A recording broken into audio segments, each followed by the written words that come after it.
Welcome to the Love Lab Podcast, a safe place to get real about sex. Whether you're a man, woman, single, or couple, this is the show for you. We are your hosts, Kevin Anthony and Céline Remy, and we are here to guide you to go from good to amazing in the bedroom and beyond. All right, welcome back to the Love Lab Podcast. This is episode 191, and it's titled, This is What Great Sex Is. So, the idea for this show came from the fact that sometimes when we work with clients, or even when we talk with just friends of ours, and we talk about sex, because that's kind of what we talk about. When we do that, we realize sometimes that some people don't even understand what's possible in the realms of sex, right? So in other words, we have a conversation, we talk to somebody about, oh, you could make love for 40 minutes or an hour long. And they go, why would you want to do that? Right? Because they don't truly understand what's possible in the realm of sexuality. Like how great could sex really be? So in other words, whether it's, a man who can make it to 7 minutes long and he thinks that's amazing, right?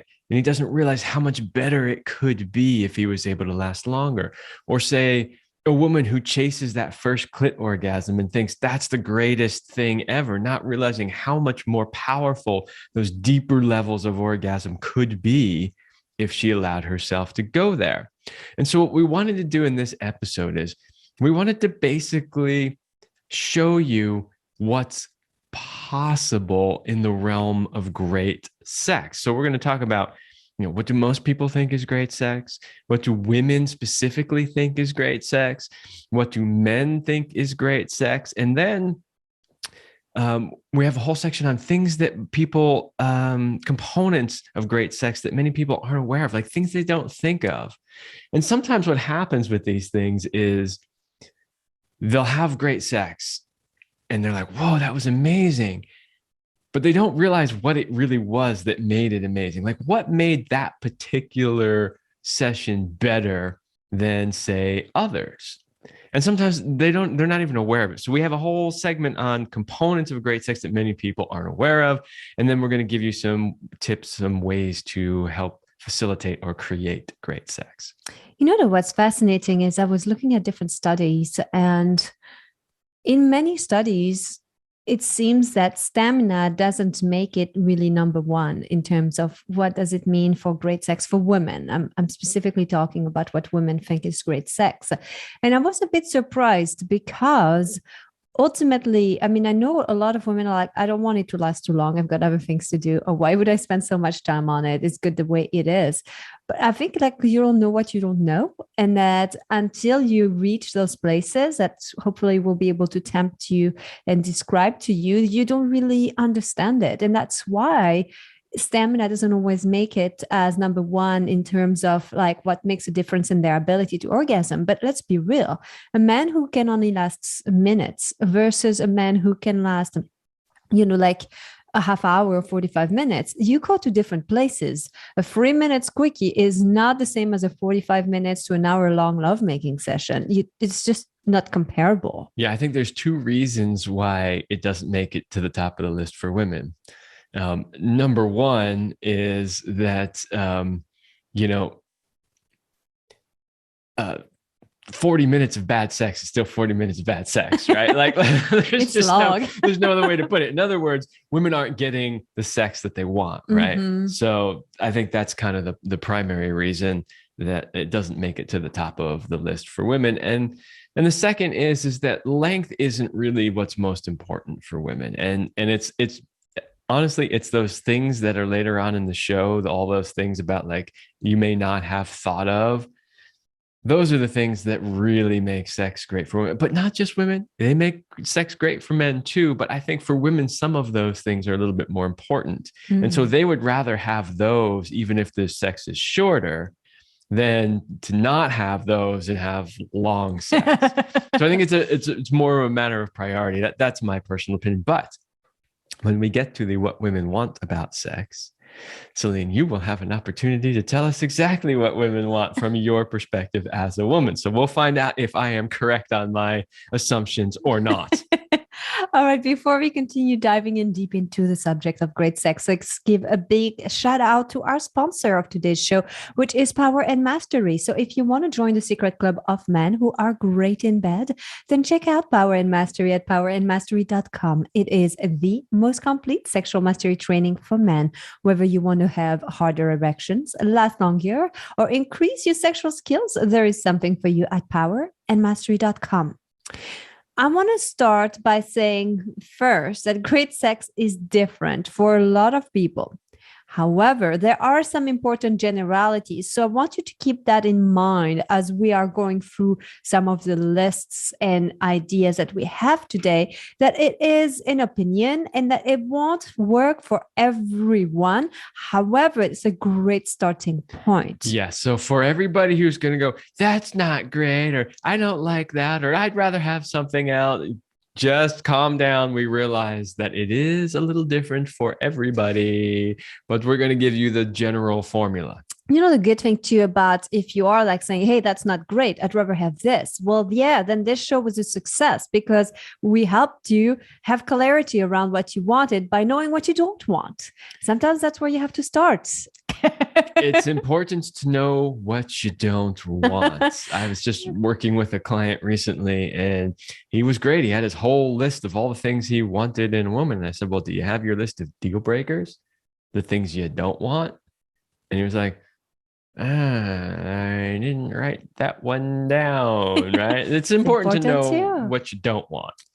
Now, great sex is all about attunement and being a great lover to your particular partner. I want to repeat that it's being a great lover to the person you are with in that moment, meaning that what worked with somebody may not work again with the next person. And it's not so much about copying something that you saw in a movie or something you've heard a friend talked about, read in a magazine. Don't compare yourself and your sex life to porn, because porn is entertainment. It's not education.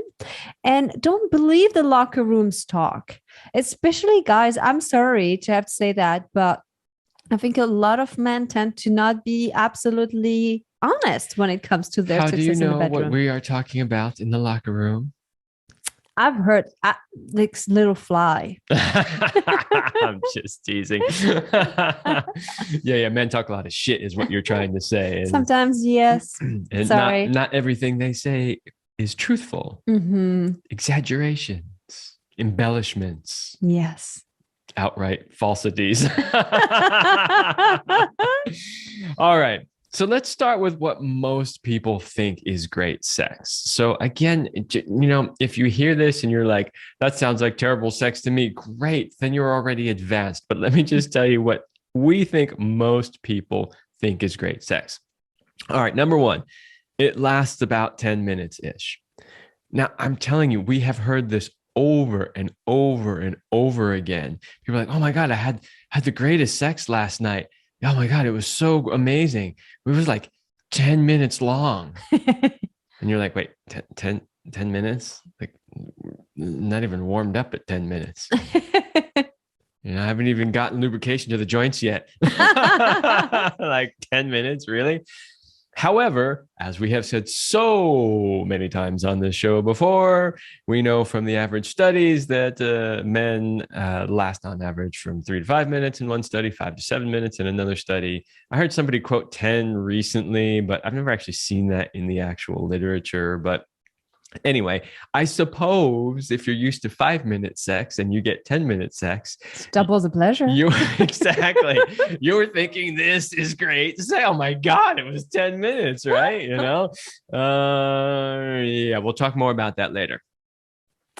Another thing is that it has to end in an orgasm, and usually it's for both. So they think if it ended in an orgasm, then that was great sex. Yeah, that this is something we'll talk about more as we get further on in the show, but it's like one of those things where, oh, it wasn't good if I didn't have an orgasm, especially men. Men think this all the time. The reason you think that, men, is because you haven't done all the other things we're going to talk about as this show goes on. I have had entire multi-hour long sex sessions that did not end in an orgasm that left me so like worn out, exhausted in a good way, and altered, that I was like, wow, that was truly amazing sex. And there was zero orgasm. So it's totally possible. Number 3 is that it is a mostly, if not purely, physical act. So it's like, oh, we got so at it, and it was all like body centric, which makes it great. And by the way, there's nothing wrong with that. We just want you to expand. Like, this is kind of the starting point where people are at. And let's just talk about the last point, which is that it has to have at least a little bit of foreplay, some foreplay. So like, okay, if I got some foreplay in, we focused on our bodies, ended in an orgasm and lasted a whole 10 minutes, we reached a great sex destination. Yeah. So this list literally comes from working with thousands of people, and their sex lives. And it's like, that's what most people would consider, wow, that was great sex. So we are here to tell you that this is a great starting point, and we are going to expand your views. Yeah, I do want to say, if you are doing all of those things, congratulations. You're having better sex than most. But is it truly great sex? I am going to challenge you and say it's not, even though you might think that it is. And you'll understand why as we go along. All right, so let's get to what women think is great sex. Ooh, I didn't actually read your list. Yeah, we each took our gender specific lists. So I will be sharing this, and you'll share your list afterwards, because the men will come second. Pun intended. As it should first. Be. The women should always come first. All right. So here's what happens. What do women really think is great sex? Number 1, it starts before you get her naked. Okay. So you want to be able to fuck with her head. It's a mental game, right? Exactly. In a good way. In a healthy way. But we think like we can get turned on by using our head, our imagination way ahead. So if that gets started way beyond, you're already ahead of the game, basically. And then it just makes it so much better. So that's a very important part, because sometimes men tend to forget that it is essential part for us to get the mental part in peace. And then, they're like, oh, she wasn't really interested or in the mood. But it's like, how much have you been playing with her mind? How much have you been flirting with her? How much have you been teasing her prior to kind of see that arousal and that sexual energy? If you haven't, then it's a lot to ask her to be able to just drop everything and get in the moment. Number 2, it's about letting go of control. And this is a really important point, because whether or not you are doing power dynamic play or not, like, it's not exactly where we're going with that. But letting go of control is that while we are very excited to be able to be in charge and make things happen, I find in my experience that the best sex I have is when I totally surrender and let go. And that's that place of letting go of control. Now, do I have great sex if I'm the one in charge and directing everything? Yes. But do I go to higher states of pleasure and just a different place if I'm totally letting go of that control and opening up? Absolutely. And this is what really makes great sex great and is an essential component. But it takes a very strong man to take a woman to that place for her to let go of control. Question. Yes. Which one of those two things do you think gets you there more often? Oh, it's a good question. I'd say, honestly, the letting go of control and having the strong man, probably. But I kind of really like the other one too. So you could potentially do both, right? Where you could be more in charge to a point, and then you could let go. Yeah. Right. So you can get both in there. It's not a one or the other. And it's not just like, hey, I'm submissive and he does everything he wants to me. Like there's a dynamic, it's a playfulness to it, but it's also really playing with these two energy and getting me to that place of like really that letting go. Because in today's society, we are so rarely giving ourselves permission to fully let go. We're constantly running after things, getting things done, doing this, doing that. And it's rare for us to exhale. let go. And so when we can reach those places, it makes a big difference. Okay, number 3 of what women think is great sex is all about having a central experience that also includes kissing. You know, while we do like the hot zones to be stimulated, we really appreciate the sensuality of sexuality, including our entire body, bringing in all of our senses. So it's not just the touch, but the taste, the sight, the smells, like all of that can be included. So if you bring that sensuality, and I think kissing includes a lot of our senses, and it does make for great sex if you include some kissing. We also want to have connection and emotional intimacy. And that's a difficult one to fully explain because a lot of men are like, but I'm right here. And you're like, well, but you're not really here with me because maybe you're fantasizing about what we're about to do, or you are thinking about another great sexual experience you had, or you're imagining what it'd be like to have a threesome as we are here together. That doesn't foster the connection and the emotional intimacy. Maybe you're right there with her, but you're not willing to show your own emotional side of vulnerability, and you're just like into the tough role, which you're like, well, but that's what you said you wanted. You wanted to let go of control, so I have to be in my like tough spot. And it's like, yes, you do. And we also want you to be in that place where you can be vulnerable and have that emotional connection and intimacy. What makes great sex is communication, and communication that could lead to trying new things also. Communication is not so much about talking endlessly about things, but just communication about what do I like, what do I want, what do you want, like let's try something new. This type of communication makes for great sex. We always say communication is lubrication, because again, the more you can be specific and you can share, then you get what you want, which leads to great sex. And then last but not least, it's all about taking time to build arousal. And so it's kind of a full circle with what we started when we talked about starting before you get naked to fuck with her head, but then also to take time to warm up her body. I shared the example the other day with one of my clients of the idea that for men, mostly we would link you as a fire, this fiery energy. While us women would be more like the water. And as you try to hit water, if anybody has ever tried to boil water, which we've all done, it takes a little while to get it there. You can flip the lighter and the flame goes on and the fire's going, but the water takes longer. So remember that we women are more like water. So taking time to build the arousal will lead to a greater experience. Plus, once the water is boiling, it sustains for longer. Well, the fire can wear off pretty quickly once the water is boiling. It's like, oh yeah, rolling. So these are the 6 components of what women think is great sex. They are not an exhaustive list, but I think they're a great place to start. If you put these into practice, you can definitely take her to new heights. Yeah, and so those come from your personal experience, but also from working with a lot of women. And what do they say they want? What do they say works for them? Yes. So, okay. So next is, I don't know if you read my list. Did you read I haven't. Okay. No. So it's going to be very different, as you would expect.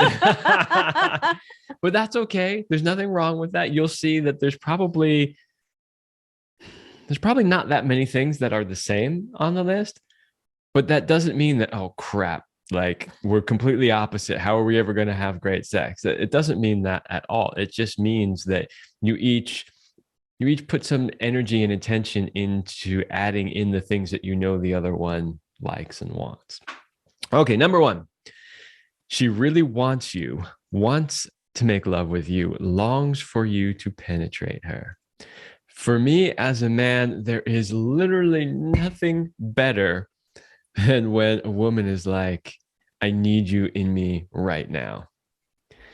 And the thing is that, and we've actually been talking about this a bit lately, which is that, like sometimes, due to the stresses of life or whatever, maybe one of us is not as revved up for sex in a particular moment as the other one is.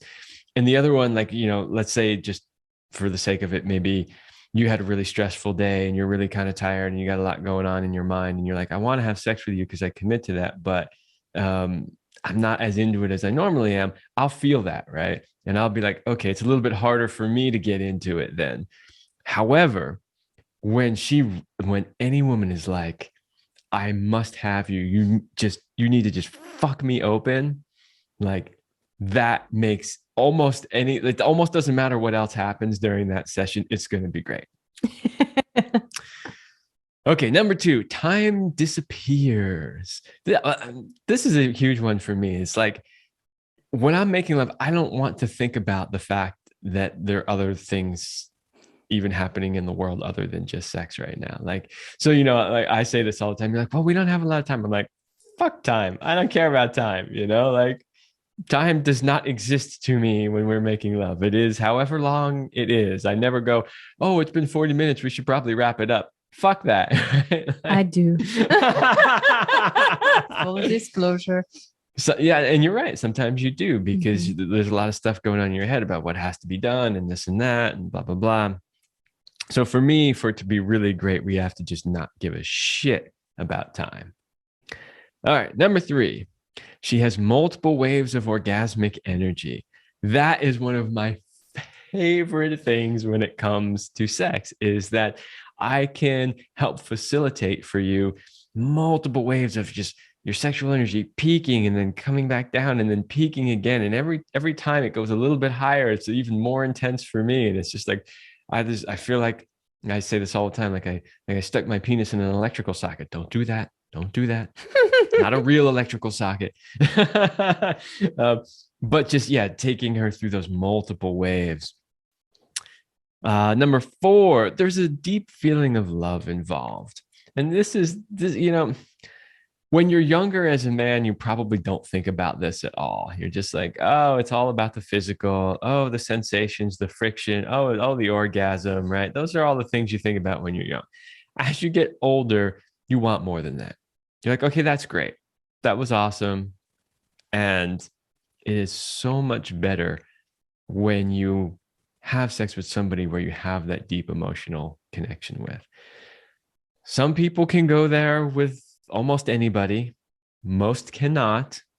Most need to have some sort of established relationship in depth. And it just makes it better.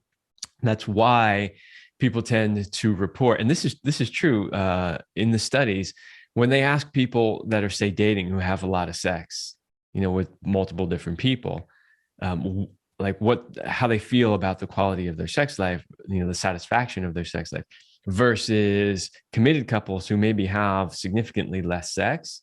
The committed couples always report a higher level of satisfaction in their sex life, even though they're technically having less sex. And the reason is because of that deep emotional connection that is present when you have a relationship. Okay.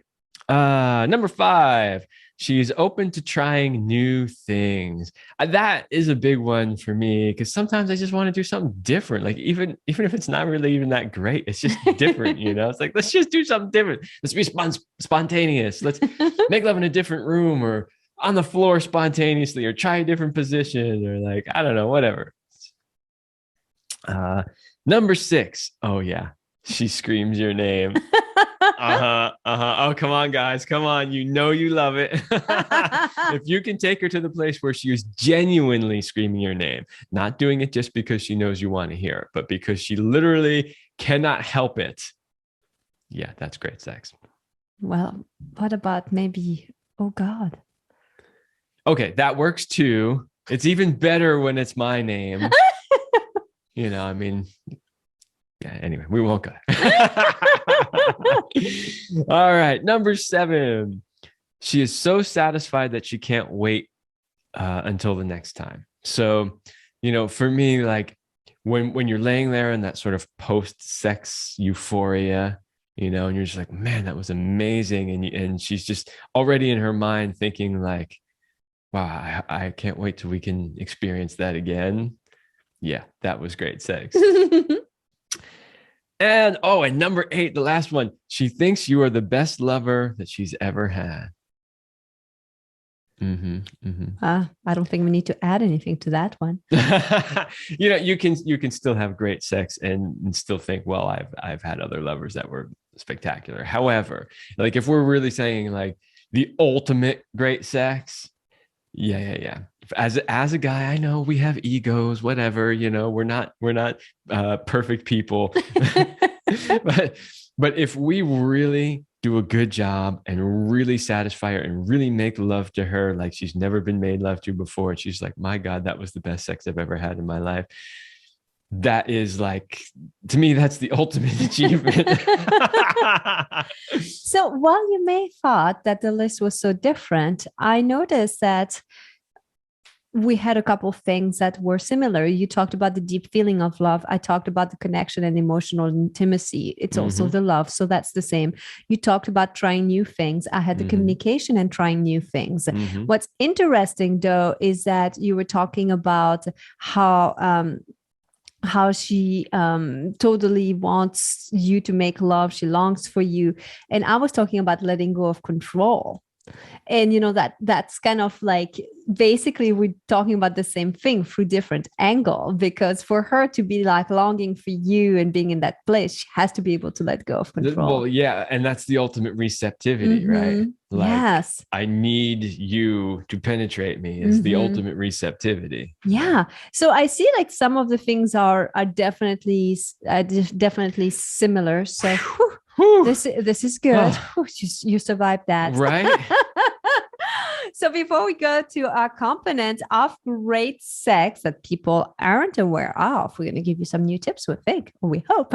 We'd like to invite you, if you are a committed couple who is stuck in a rut and just going through the daily motions instead of connecting the way you used to, and you feel tired of stale mechanical sex that lacks spontaneity, and you want great sex and no longer have a life of the just average, then Kevin and I would like to invite you to join a highly sexed Power Couple Platinum program. If you give us 90 days, we will help you bring the passion back between the sheets and be synced up sexually so that you can thrive with more passion and purpose in life.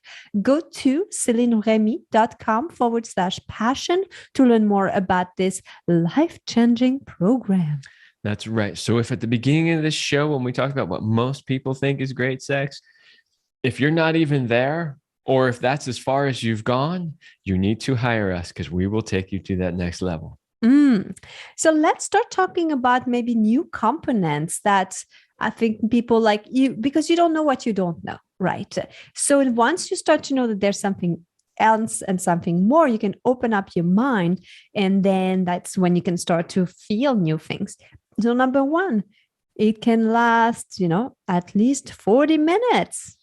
Yeah, this is, we've heard this numerous times, but there is one particular time that stands out in my mind. And I know we've told this story on the show before, but I'll say it again. We had some friends over, a couple, for dinner, and we were talking about sex, as we often do. And we mentioned about having long sex. And the male in the couple literally looked at me and said, why would you want to do that? And the reason I always cite this as the example is because it literally blew my mind. I'm like, what do you mean, why would you want to do that? That's like saying, why would you want $10 million? Like, doesn't everybody want $10 million? I mean, there might be a couple people, maybe like a monk living in a cave who's like, money means nothing to me. But in the real world where we all have to live, we would love to have $10 million, right? Because then we wouldn't have to worry. We wouldn't have to stress. We wouldn't have to work so hard. It can make life easier. It can make life harder too, but it can make life easier. So yeah, that's a huge one to me. So when we're talking about components of great sex that many people aren't aware of, in our opinion, and you can talk more about this, Céline, because you've talked about this a lot, about what happens at that roughly 40-ish minute mark that really shifts the entire experience of sex. From a woman's perspective, we have a harder time to be so focused on one thing. So for most male, the single focus, they can go straight into sex and be right there. Because we have this diffuse awareness, we can juggle so many things at once. It makes it hard for us to fully come and be present. Sometimes we spontaneously get there, but most of the time we have to work at it. And so I noticed that it takes about 20 minutes for our mind to start to calm down and to be like, okay, now I'm moving from my head into my body. Once you're in that 20 minutes, it takes about that same amount of time for me and for many women to be able to go into higher states of pleasure, into a place where you go beyond just the logical mind, where you can start to feel altered without taking any substances, but just from being high on the energy. And you can't fake that. That can't happen in 40 seconds. And you can't make it, like, you can't will yourself to get there. You have to get yourself into a place where the mind gets turned off, you start to feel your body more and more, you go on waves of pleasure, go up and down enough time that then all of a sudden you feel like you've transitioned into a different dimension. And that only happens if you have enough time. Yeah, I imagine there are probably a few women out there that can get there really quick, but they are way the outliers here. I mean, even in the Tantra community that we spent a lot of time with, and I had several lovers who were well known in the Tantra world, even they couldn't get there that quickly. Like, they just couldn't. I've seen some women try to substitute intensity for time in order to get there. So trying to go real intense, real fast to try to get there in a shorter amount of time. But honestly, my experience has been that I don't think that seems to work very well. At least not as well as just giving it the time for that energy to build. Well, the problem with the intensity route is that you're always going to need more and more and more and more to get to those places. And there comes a time where you either desensitize yourself a bit and you, like the lower I don't know how you call that, like less intense maneuvers just don't do it the same. And then you just constantly need more and more and more, but you feel emptier and emptier. And so I think it's about, like, if you're chasing the orgasm, chasing the intensity, it's very different than if you surrender into it and then it builds up from that place where it comes to you rather than you chasing it. Mm-hmm. That was very powerful, by the way, the not chasing. I hope you paid attention, because that alone, that tip can transform your sexuality if you just stop chasing it and just surrender and let go and just be with what is. It's not about the destination. It's about the journey. All right. Number 2, it has multiple waves of orgasmic energy. This is another thing that I think a lot of people just simply aren't aware of, that you can have, like, people tend to think of it as linear, right? We start off at 0, we build up to, oh, we hit orgasm and boom, then we fall back down to 0 again.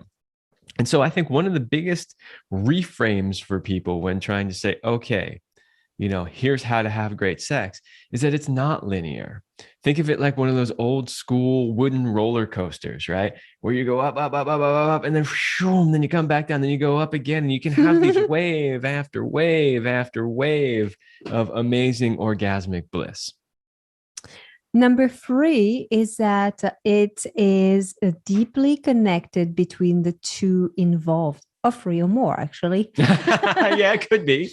It could be. We're just totally, like, imagining that you're in a heterosexual, like, monogamous relationship, but it could be any components you want. But really, it's about the connection. Like,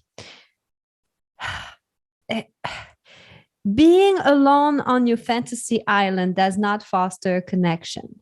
Being stuck in, like, role-playing fantasies creates a sense of connection, but it's not the deeper level. It's kind of like, well, that's a gateway to creating a beginning of a connection.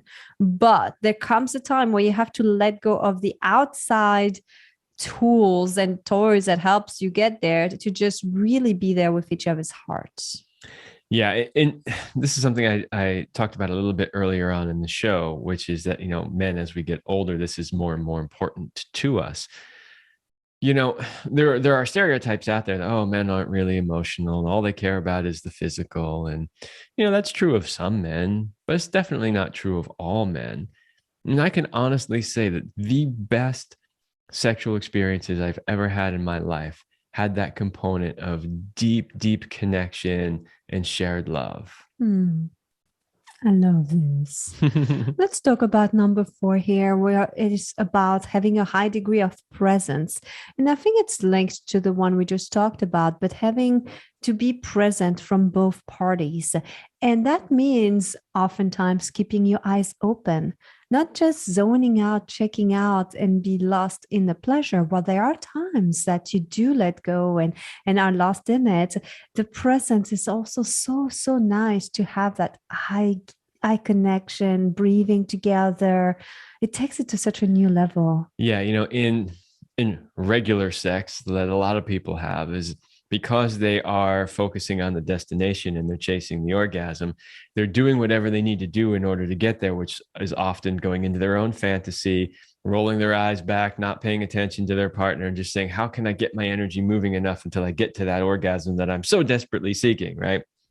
But what we're talking about here is really, really, really, really being present with your partner, not checking out, not, thinking about other things because you're trying to last longer, not thinking about the things that have to happen in your day.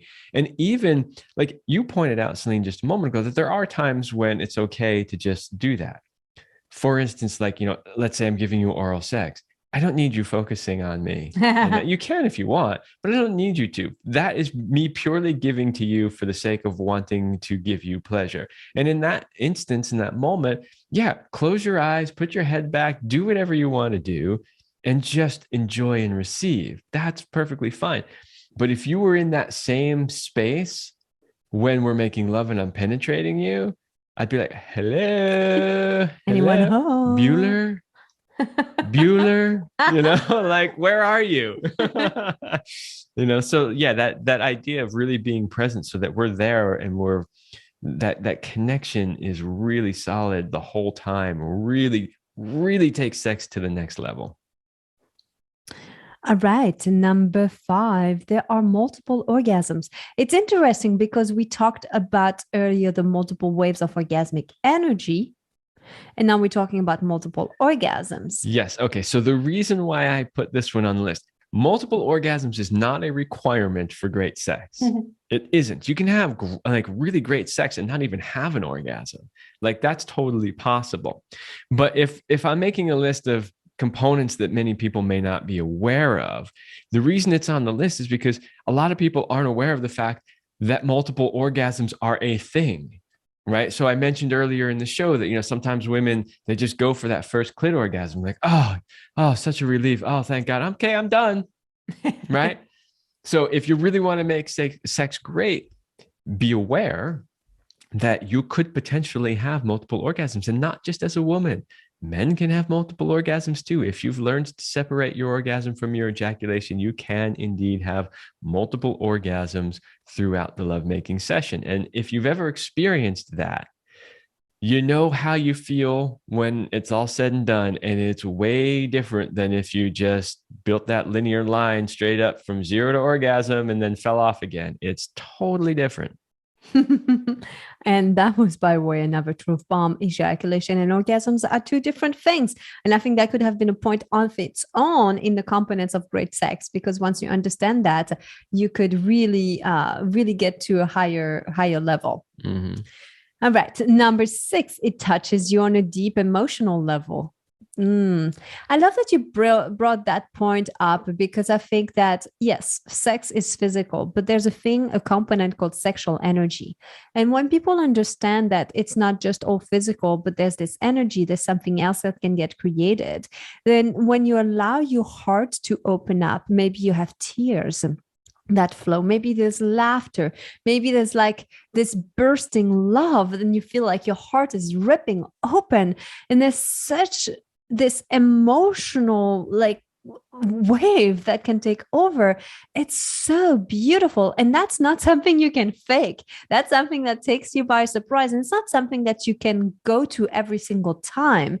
But it's when it happens, when you have that element that surely takes sex to the next level. So understanding that that's something that you want to bring into your lovemaking, and that you don't want to just focus so much on the physical that you forget all of the other aspects. That is important if you want to be able to really take that lovemaking to the next level.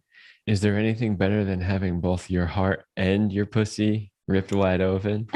Well, they both connected, so no.